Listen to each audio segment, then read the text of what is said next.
Thank you, Madam Chair, and thank you to our witnesses for being here this morning. In your opening comments, one of the things here is what happened in the House of Commons and having Mr. Hunka recognized that day as being a complete embarrassment internationally for Canada and for our Prime Minister. But one of the other key aspects which neither of you had raised in your comments was also another embarrassing factor was the fact that Mr. Hunka was invited to the other official event that happened during that visit in Toronto. So one of the questions that I want to start off, Ms. Kennedy, perhaps with you is, when we talk about the vetting of lists for the House of Commons being one thing, this could have been avoided by a vetting process as well for the Toronto event where Mr. Hunka was invited to.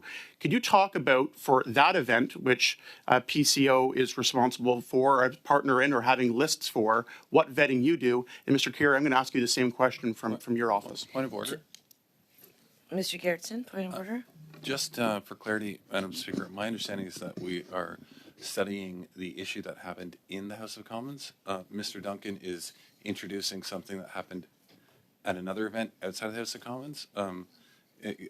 Can you provide some clarity as to direction in terms of where we're going? So I would have to agree that it is about what happened in the House of Commons. The last time there was more leniency given because the House Leader had come and brought in the other events. So they brought in and expanded the scope. So only appropriate we ask questions when they expand the scope. Versus, I would say our guests are here today to speak about what took place in the House of Commons. I did not hear any reference to anything outside of the House of Commons. I can try to build. I didn't get my first question out, so I'm trying to make a connection. I think what we're doing is, rather than going too far, Mr. Gerritsen and I would have to agree with him in this case, we're remaining within the incident that took place in the House of Commons, and so witnesses will be allowed to answer as you would please. But I think you've heard the question.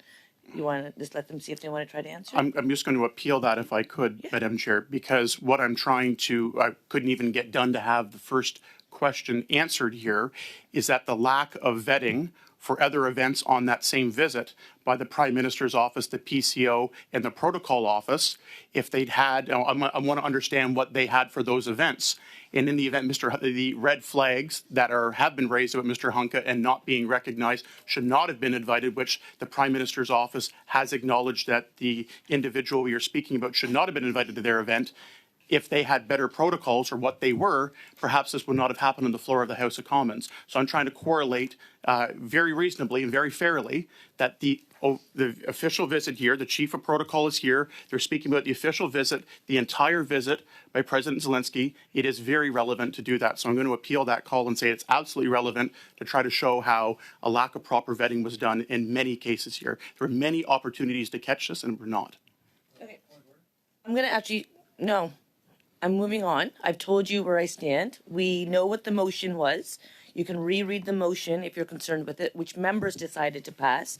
So you are well aware, all of you, what we passed. We spoke about the incident in the gallery of the House of Commons. That is why our guests are here today. You've heard the question, and I would now pass the floor back to our guests to hear their voices as well. Thank you for coming to PROC. Thank you for the question, Madam Chair. I'll just be clear right up front. PCO was not aware Yaroslav Hunka was invited to the address or part of the Speaker's speech before the Speaker delivered his speech in Parliament. As you have heard, the list of guests invited to an address in Parliament are managed by the Office of Protocol at Parliament. I would just also add that we were requested from PCO to provide a list of 25 government officials who could attend the address to Parliament, which we did in consultation with key departments such as Global Affairs Canada, Public Safety, and the Department of National Defence to collate that list. So just before, my question was about the event in Toronto. So both offices here and your offices were responsible for that guest list for that event. I want to know what vetting was done for the guest list where the Prime Minister's office provided an invitation to Mr. Hunka. For that event, what vetting and process was followed to vet guests from that list that your office did invite that included Mr. Hunka? Mr. Gerritsen. Mr. Duncan is deliberately and intentionally not heeding to your ruling. You're the chair of this meeting. You have ruled on what is admissible in terms of questioning, and they have to relate to the event that happened in the House of Commons. Now, you ruled on that, you made a decision on that, and Mr. Duncan is deliberately ignoring your ruling and trying to continue to engage along that dialogue, despite the fact that he might not agree with your ruling. So I would encourage you to call him to order, Madam Speaker.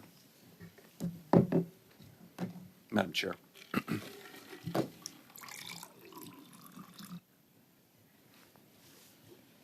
And I've appealed that. And I've decided against it. So back to Could we the put report. the question perhaps to back- the, No, I've told you that we this- are here. Okay, anybody can throw a tantrum if they'd like. I'm very simple. This is really simple. We are here. What's the reason why we're here today? Let me remind us all. I think I said at the beginning of it, the committee is meeting today to continue its study of parliamentary protocol related to the incident in the Speaker's Gallery on Friday, September 22nd, 2023. Is there a Speaker's Gallery in Toronto? Yes. Is it a different level of government? Yes. Will elections come for all levels of government? Sure. If that's where the interest lies, go for it. But right now, we're in the nation's capital. We're in Ottawa. The gallery we're referring to is in the House of Commons in Ottawa, and that's why our witnesses are here. So, Mr. Duncan, please remain within the scope of why we're here. Thank you. Madam Chair, I'm just going to say here, this is, I would say, appeal the ruling, and perhaps if the committee has to take a vote on this and challenge the chair's ruling on this, because I'm going to go back and repeat again of where it is relevant to There's the no debate. questions. Challenge the chair. Question, clerk. I didn't even have an opportunity to. You want to challenge it? Let's go. Well, I did the first time, and then you didn't call the question, so now you're. Let's go. We just called the So question. now- Let's go. You just asked for Yeah. I did the first time, and then You just said those words. I heard them clearly. The question's you been didn't called. challenge. This Vote. is, You said you disagreed with her. You never challenged the rule. Vote. I can't Should be. The question is, shall the chair's ruling be sustained? even ask a question for Toronto. Ms. Romanato? The question is, shall it be sustained? Shall the chair's ruling be sustained? Yes. Okay. Ms. Romanato? Yes. Mr. Lauzon? Wait, Mr. Duguid? Sustain? Mr. Gerritsen? Yes. Mr. Hanley? Sustain. Mr. Duncan? no. Ms. Wagenthal? No. Ms. Falk? No. Mr. Patzer? No. Madame Gaudreau? Ms. Matheson? 7 yeas, 4 nays.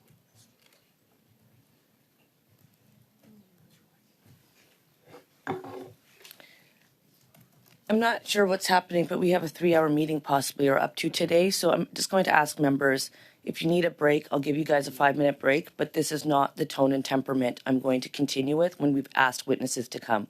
So, Mr. Duncan, are we okay to proceed with why we're here? Because now you've had everything done that you needed. Can we at least focus and let the guests or witnesses provide the information they're here to provide?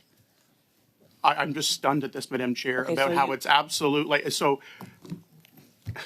Mr. Carrier, if in your office, in the department, that you have as chief of protocol for official visits, if in other parts and other events that you host, how do you vet a guest list for other things that you might have within your office for events that you have?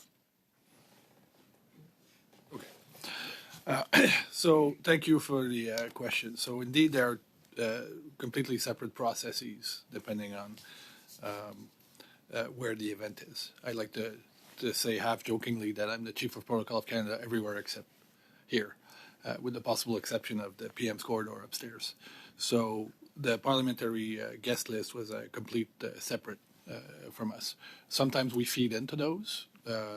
They'll ask us who to invite from the diplomatic corps to an address or another, and liaise with the visiting delegation on who from the delegation should be invited, if not everybody can be invited.